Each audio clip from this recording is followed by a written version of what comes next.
अस्सलाम वालेकुम दोस्तों, एसके टेक में आप सबको खुशामदीद। उम्मीद करता हूँ आप सब खैरियत से होंगे, अच्छे कामों में अच्छे से मसरूफ़ होंगे। आज का हमारा टॉपिक है ऑटोमेटिक स्विचिंग के हवाले से। ऑटोमेटिक स्विचिंग के हवाले से हमारा आज का टॉपिक है। वीडियो शुरू करने से पहले आप सबसे गुजारिश करूँगा कि हमारे चैनल को सब्सक्राइब करें, वीडियो को लाइक ज़रूर कीजिएगा और बेल आइकन को दबाना मत भूलिएगा ताकि नई अपडेट्स भी आपको मिलती रहें। और कमेंट में अपनी कीमती राय का इजहार ज़रूर कीजिएगा और हमें ज़रूर बताइएगा अगर आपको किसी भी इलेक्ट्रिकल या इलेक्ट्रॉनिक से रिलेटेड किसी टॉपिक या प्रोजेक्ट पर हमारी मदद या हमारे कोई वीडियो चाहिए हो तो ज़रूर बताइएगा। हम पूरी कोशिश करेंगे जल्द से जल्द वीडियो बनाकर आपको उस टॉपिक के बारे में आपको बताएं।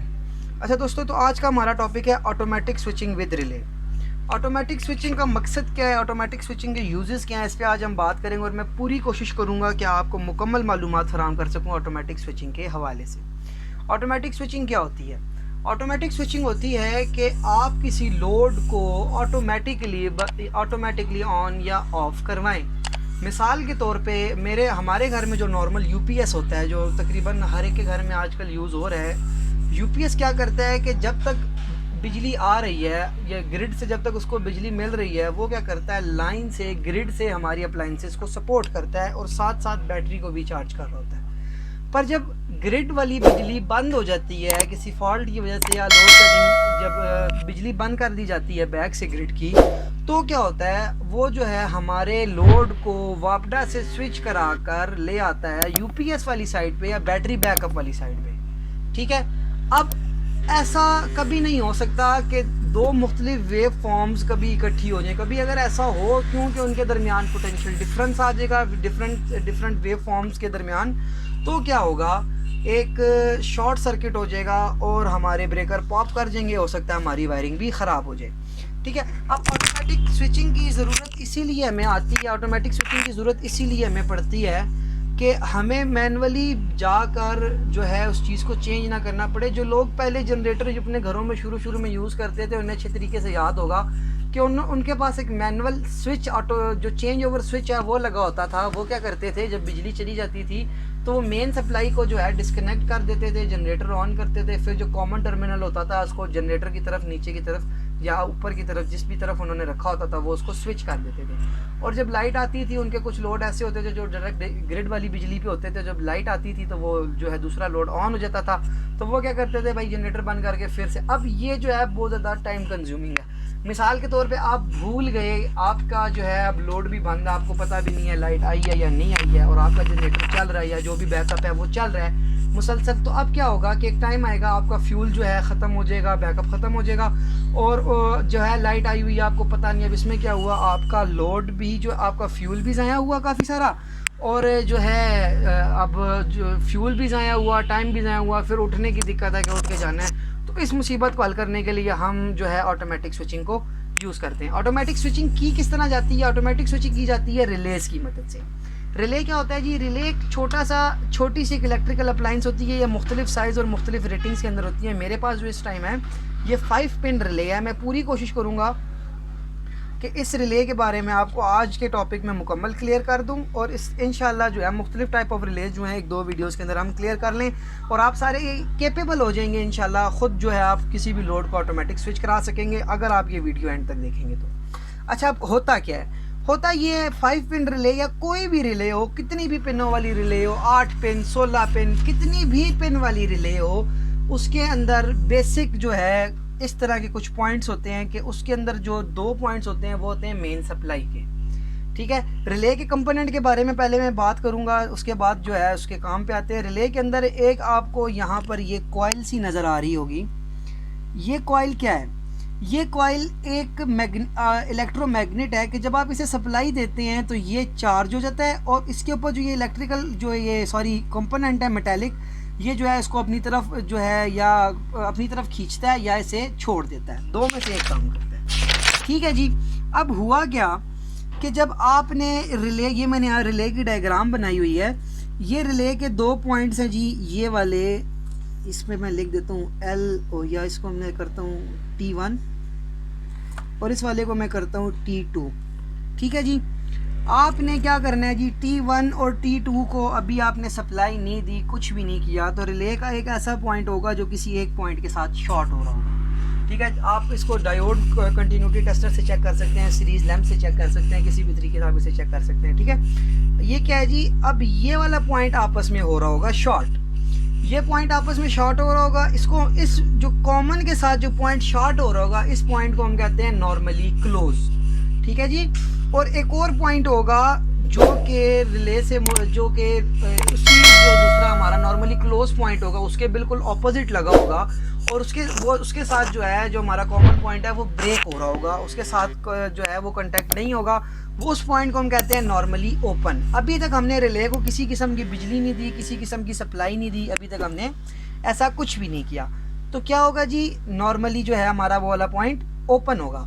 अब जब हम इन दो पॉइंट्स पर T1 और T2 पर जब हम सप्लाई देंगे तो क्या हो, T1 और T2 पर जैसे हम सप्लाई देंगे तो जो हमारा ये इलेक्ट्रोमैग्नेट है रिले के अंदर, ये चार्ज हो जाएगा, और उसके ऊपर जो मेटालिक स्ट्रिप लगी हुई है कॉपर की या किसी भी मटीरियल, कॉपर की तो नहीं होगी, खैर लोहे की होगी, तो ये जो है उसको अपनी तरफ जो है अट्रैक्ट करेगा। ठीक है, तो ये जो नॉर्मली क्लोज पॉइंट है जब हम इसको सप्लाई देंगे ये हो जाएगा नॉर्मली ओपन। ठीक है, और ये जो कॉमन पॉइंट है ये जुड़ जाएगा नीचे जाकर नॉर्मली ओपन वाले पॉइंट के साथ, जो कि अब नॉर्मली क्लोज हो गया। ठीक है जी, अब मैं इसका आपको इस तरह समझाता हूँ, एक केस में यहाँ पर ड्रॉ कर देता हूँ ताकि आपको बेहतर समझ आ जाए। फॉर एग्जांपल मेरे पास एक 5 पिन की रिले है, ठीक है जी, और मैं चाहता हूँ जी कि जब बिजली मेरी आए तो ऐसा हो कि मेरा सारा लोड जो है वो शिफ्ट हो जाए ये इसके ऊपर, अपना जनरेटर के ऊपर, और जब मेरी जब बिजली ना हो तो मेरा सारा लोड जो है वो जनरेटर पे शिफ्ट हो जाए, और जैसी बिजली आ जाए ऑन ग्रिड ऑन हो जाए, मेरा जब ग्रिड वाली बिजली मेरे पास पहुंच जाए तो मेरा सारा लोड जो है वो चला जाए दोबारा वापडा के ऊपर, या लोड जो हमारा मीटर है उसके ऊपर। ठीक है जी, सप्लाई लोड के ऊपर। तो अब होगा क्या, इसको हम कैसे जो है नॉर्मल इसको चला सकते हैं। तो आपको बाज़ार से एक रिले मिलेगी जो कि होगी 220 वाली 5 पिन की रिले। ठीक है, आज हम 5 पिन को डिस्कस करेंगे, इंशाल्लाह अगले टॉपिक में हम 8 पिन को डिस्कस करेंगे जिससे आप प्रॉपर स्विचिंग करवा सकते हैं। तो अगर आपको 5 पिन वाली रिले का काम समझ आ गया तो इंशाल्लाह आपको आगे उसका भी फंक्शन समझ आ जाएगा। तो अब हुआ क्या, उसके अंदर आपके पास होंगे इस तरह करके 5 पॉइंट। उम्मीद कर रहा हूँ कि आपको नज़र आ रहा होगा। ठीक है जी, इस तरह करके उसके अंदर पॉइंट होंगे 5 पिन के अंदर। ठीक है जी, हम यहाँ पर एक इसको देखते हैं कि ये मिसाल के तौर पर नॉर्मली क्लोज है और ये वाला जो है ये नॉर्मली ओपन है। ठीक है जी, अब हमने करना क्या है, हमने ऐसा करना है कि जो वापडा वाली सप्लाई है 220 है उसको हमने यहाँ पर जोड़ना है, 220 को हमने यहाँ पर जोड़ना है। ये हमारा एल हो गया, ये हमारी न्यूट्रल होगी, यानी कि ये हमारा लाइन हो गया और ये हमारा फेज़ हो गया, सॉरी ये हमारी न्यूट्रल होगी, ये हमारा फेज़ हो गया। ठीक है जी, अब क्या हुआ कि जब हमने सप्लाई दी हुई है, हमारी इस टाइम कॉइल एनर्जाइज है और हमारा जो लोड है वो ये वाला जो पॉइंट है हमारा, इसको हम कह देते हैं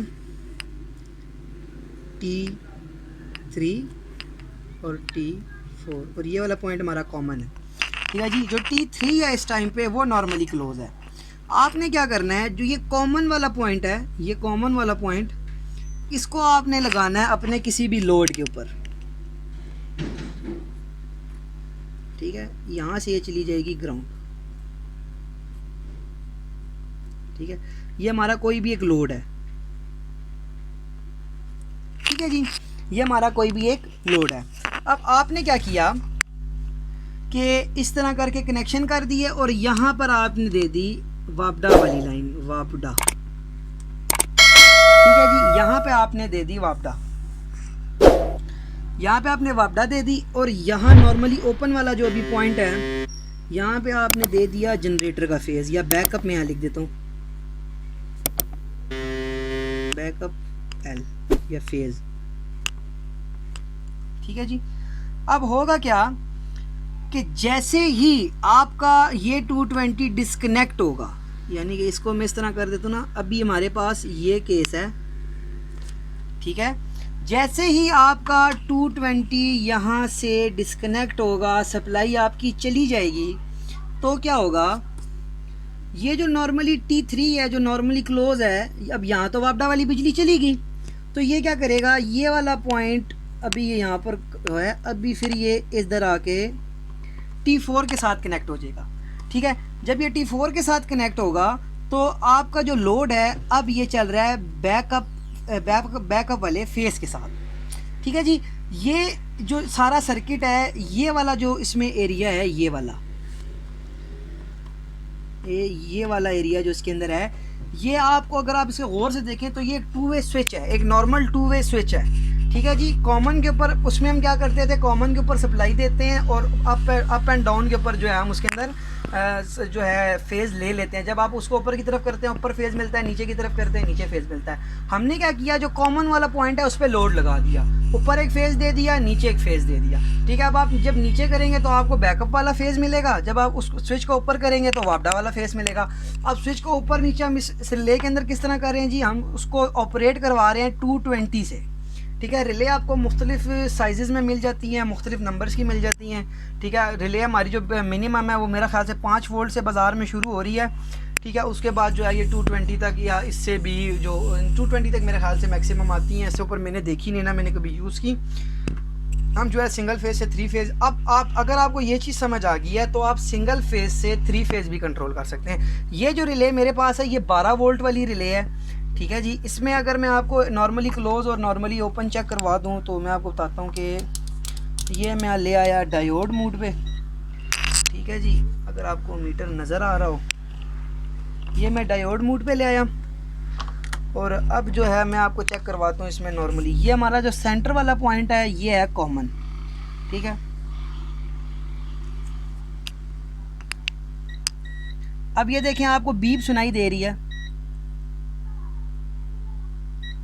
ठीक है, इसका मतलब है जो सेंटर वाला पॉइंट है ये कॉमन है और जो ये मेरे राइट साइड पे जो पॉइंट है इस टाइम के ऊपर मेरे हाथ की तरफ, ये जो है ये है नॉर्मली क्लोज।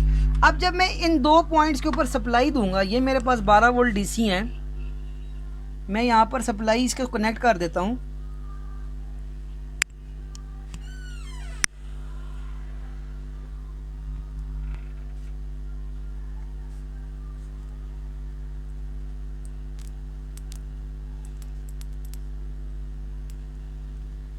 ठीक है जी, ये मैंने इसको 12 वोल्ट के साथ कनेक्ट कर दिया। अब देखते हैं हमें क्या रिजल्ट मिलता है। ये अगर अब हम इसे चेक करें, अब देखिए अब इसके ऊपर हमें कंटिन्यूटी नहीं मिल रही, अब हमें कंटिन्यूटी मिलेगी।